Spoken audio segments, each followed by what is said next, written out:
അല്ലെങ്കിലും ഈ ആശുപത്രികളിൽ പൊതിച്ചോറ് കൊടുക്കുന്നത് എന്തിനാണ് ഈ കൊടിയും ബാനറൊക്കെ? അതിനിപ്പോ എന്താ കുഴപ്പം? ചോറ് പൊതിഞ്ഞു കൊടുക്കുന്നത് പല വീട്ടിൽ നിന്ന്, അവരും പല രാഷ്ട്രീയ ആശയമുള്ള ആളുകളും. എന്നിട്ട് അതിന്റെ പേര് അഡ്രസ്സിൽ കൊടുക്കണ്, എല്ലാണ്ട് കൊടുത്തൂടെ?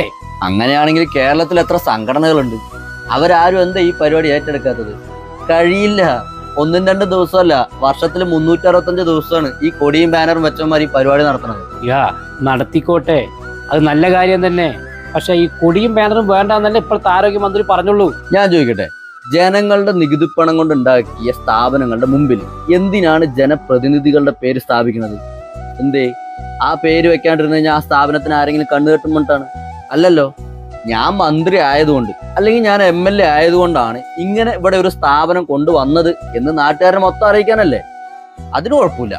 ഇവിടെ ഓരോ ദിവസവും കേരളത്തിൽ 10-40,000 പേരുടെ ഒരു നേരത്തെ വിശപ്പ് അടക്കണേന്, അവരുടെ പേര് വെളിപ്പെടുത്തുന്നതിന് ആർക്കും സഹിക്കണില്ല അല്ലേ?